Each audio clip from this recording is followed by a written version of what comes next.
This is the Eight of Wands. This is a great card for transformation, creating new ideas, shooting down from the heavens, really releasing old unresolved things that do not serve you anymore. It's about great ideas. It's also about movement and getting to work.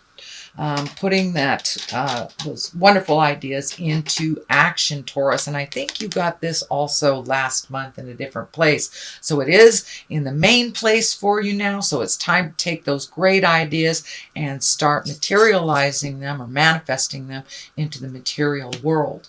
What crosses you, it does look like money may be a little bit of a stumbling block. You may be having some bills that you didn't realize that they were there.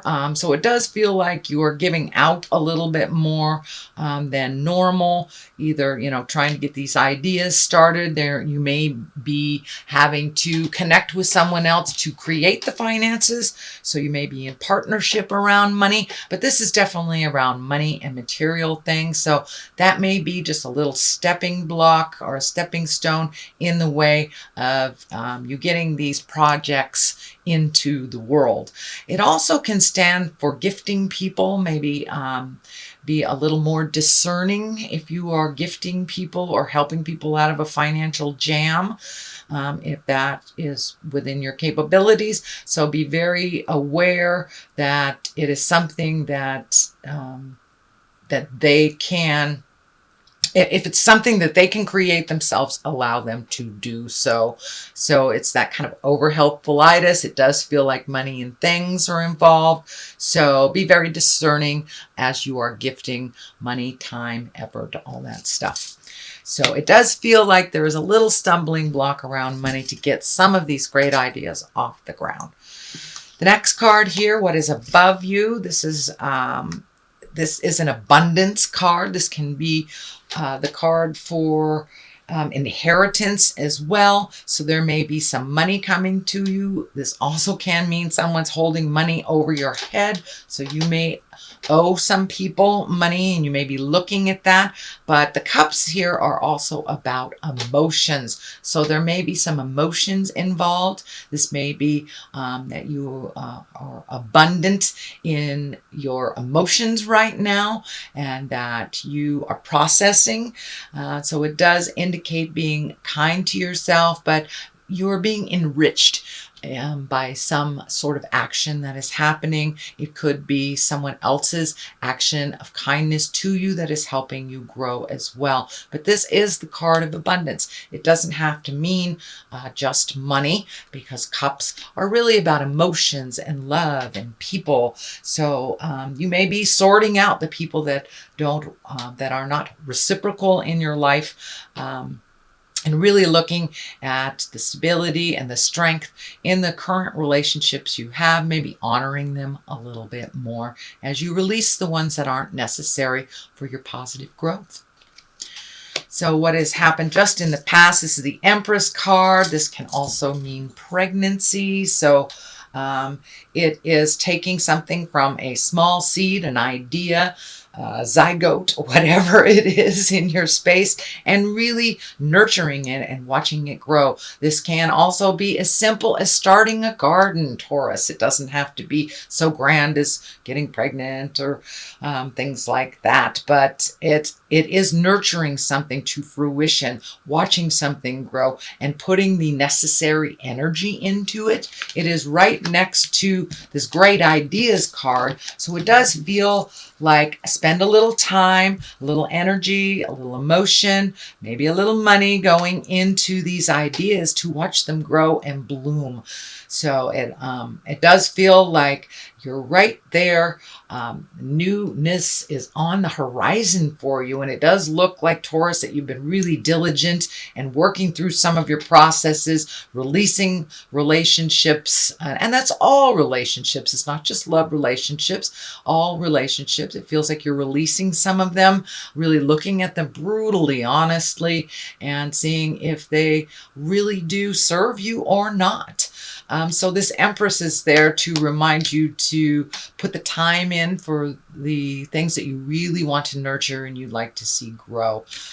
And it does indicate that it will come to fruition as well if you put that time, energy into it, and positiveness. The star also validates all those new beginnings. These also can be great ideas. This is also things karmically coming down to you. It could be your life purpose is being revealed to you or has been being revealed to you, and you are now putting it into the world. You are gifting of yourself. And as you see, she is naked, so she has released a lot of superfluous things that do not serve her anymore, making things a little more simpler in your life. So this can be, dotting the I's, crossing the T's, going back over things as mundane as your checkbook and making sure everything is okay so you can go to the next step. But it really feels like you have minimized a lot of things in your life that weren't really serving you, and now you're perfecting them. You're taking some of these great ideas, and you have two of the great ideas from the heavens, and the star also can be a focus on you. This can be you are the star of, we are the stars of our own plays, but it does feel like you may be getting some recognition either through community, friends, or work as things are changing and your contribution is being recognized. So don't stop, Taurus. Don't stop. I know you are diligent. You are very diligent, and you guys have your eyes on the prize. So it does feel like things are finally coming around. You're getting a little bit of validation for all this hard work that you've done.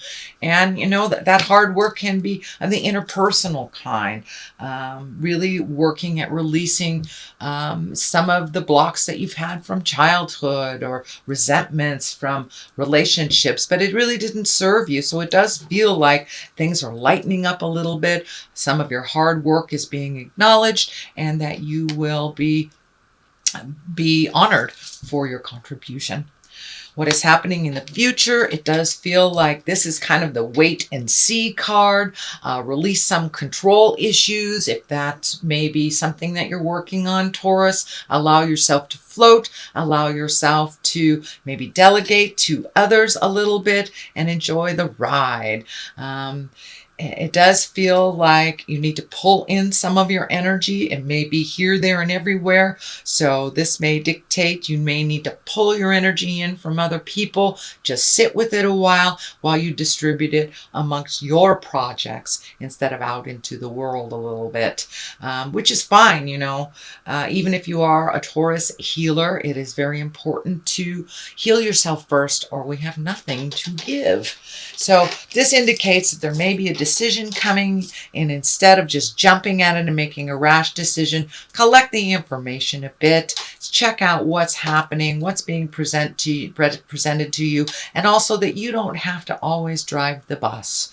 It's okay to ride in the passenger side for a little bit. Just sit in your knowingness and see what is presented to you, not making any rash decisions, and also let other people's pick up the slack a little bit, that you don't have to always be the one that that cleans up everybody's messes. So let those messes lay if they are not yours, and float a little while. You have some decisions to make, so make them from an educated position.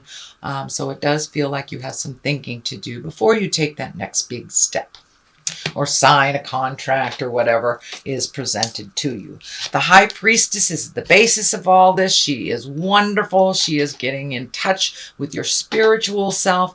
And if you don't connect through spirit, it can be going to church again, opening a self-help book, getting into therapy. If you walk in the atheist world, it doesn't necessarily mean it's God stuff, but the High Priestess kind of reminds us of who we are, what our greatness is, and what our purpose is in the world. It is right across from the star. So you may have had some aha moments recently, Taurus, and really feel more in line with your true purpose. And the High Priestess reminds us of our magic and to use it daily for ourselves. This is right on underneath the 3, which is also can be balance, mind, body, and spirit. This is collecting information.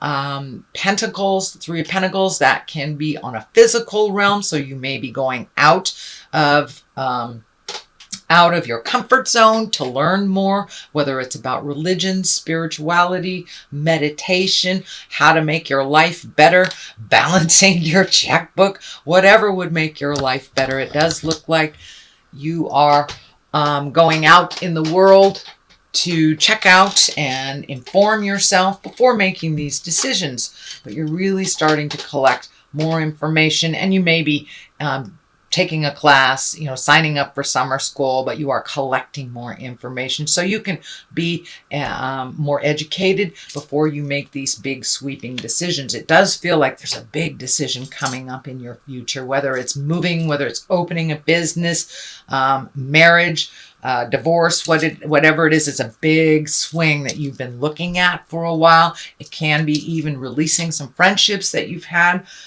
through your lifetime. So it does feel like sit with it a little bit, collect some information, and get some more knowledge outside of yourself as well, so you can incorporate it within you. The Knight of Wands here. Knights are really about motion. Wands are usually about good news, and it can be positive change through work or activity. This does feel more like part of the behavior that's changing for you versus a person. If it is a person, for many of you, wands are fire signs, which are Leo, Sagittarius, or Aries. Knights tend to be someone under 40 or someone maybe immature, shall we say, doesn't learn their lessons very easily. But for the most part, it does feel like some motion is happening. Knights always kind of command some motion. They're the fighters, they're the warriors, and this does feel like some positive change coming to you through work or activities of some kind. So don't be afraid to accept some of those invitations and get out, get some sunshine on your face. In the Western Hemisphere, it is our springtime and the flowers are blooming here, so it kind of validates growth and the cycle of life. So get out in the world a little bit more and put some motion, Taurus, behind some of those great ideas, and it does feel like you'll be getting some good news. The culmination card here is the 4 of Swords. This is one that kind of, you may be having some dreams that are either coming true or they're very telling for you. So for many of you, I always like to suggest to my clients, if you're having many dreams and you don't know what they are, write them down in the morning when you wake up. Take a look at them at another time, and they usually give great clarity to either what is happening to you, what your purpose is, or moving forward, what you need to do. It can also depict fears, but this 4, it feels like you are getting some very, very strong messages in your dream space. It also can stand for not getting enough sleep, getting too much sleep. Also can be affecting your stomach. I'm feeling this belt right here light up. So you may be either eating too much, not eating at all, but it does look like the things on your mind are affecting your creature comforts, which are your sleeping and eating. So see if you can maybe write some of these dreams down in the morning. It also takes them from that altered space into your reality, where you can get a little more clarity. So I like to write mine down immediately because I don't remember 10 minutes later what they were. So that may help also to bring some clarity for decision making. This decision making, it may bring your fears into a little bit more reasonable place for you, because fears, that's all that they are. They're fears. Doesn't mean you have to manifest them. So, and a lot of times we don't really know where it's coming from unless we take a real solid look at it. So take a look at where these fears are coming from and what spirit is telling you when you are on the other side while you are sleeping. The Fool is on one side and the Queen of Cups is on the other. The Fool really is about starting new journeys. He is the 0 card. It is the beginning. It does feel like it's almost like a rebirth for you is what I'm feeling this Fool represents. That you have really kind of like been a phoenix, come out of the ashes. And for some of you, it may be literally, your house might have burned down or something really tumultuous has happened and you have had a rebirth. And that is what the Fool stands for, kind of aha moments. It's also about taking a leap of faith, really trying out something that you've always wanted to do. Take a chance. Look before you leap. Collect your information, which these cards kind of dictate before you leap, but take a leap of faith. Try a new direction. If you come to the path where there is a new direction and an old direction, I always encourage my folks to take the new direction. If it doesn't work out for you, you can always turn around and redirect yourself. So the Fool is there to remind you to take a chance. Try whatever it is that you want to do, whatever your project is. If you're attracted to somebody and you've always wanted to ask them out, ask them out. The worst they can say is no. If you always wanted to be a teacher, maybe it's signing up for some classes, or just taking a chance on something. Moving to a new place just because you feel a pull of it, or there's a job there. So take a chance at the new things in life, Taurus. The other side of this is the Queen of Cups. And the Queen of Cups, she's a very wise woman. She can also stand for a water sign. That's Pisces, Cancer, or Scorpio. And these water queens, they're about kindness and creativity. They're also visionaries. They're very psychic and they're very creative. So you may know someone like this. This does feel more like a person. So if you need to ask for help or get some guidance from a wise woman or man, this doesn't necessarily dictate it is a female, but it is someone who has a gentleness and a femininity about them. It doesn't mean they're in a female body, but it can be a very gentle man. But it is someone who is creative, that has their finger on the pulse and doesn't steer you wrong. It does feel like a mentor of some sort. It doesn't necessarily mean it's someone older than you are, but it is someone wise. Usually queens are someone a little over 30, or they have the wisdom of the ages. So don't be afraid to ask for help to your mentors for clarity before you take that leap of faith. It is on the other side of the Fool, so it does indicate ask if you shall receive. So that is your general reading, Taurus, for the month of May. Looks pretty good. You've moved a lot of stuff out. And, this is a very tumultuous time. So be gentle with yourself. And if you need to float a little bit longer, like this dictates, before you put that motion in gear, that's fine. Just have certainty about it, whichever direction that you go. All right, Taurus, I'm going to throw some of these past life cards. These are the one-word cards that I like. Let's see. This is authority figure, so you may need to check in with some of your authority figures. And it does feel like you are shifting into a place of authority too. Then we have Monk or Nun. It's time to check in with your spiritual self before you make any great changes.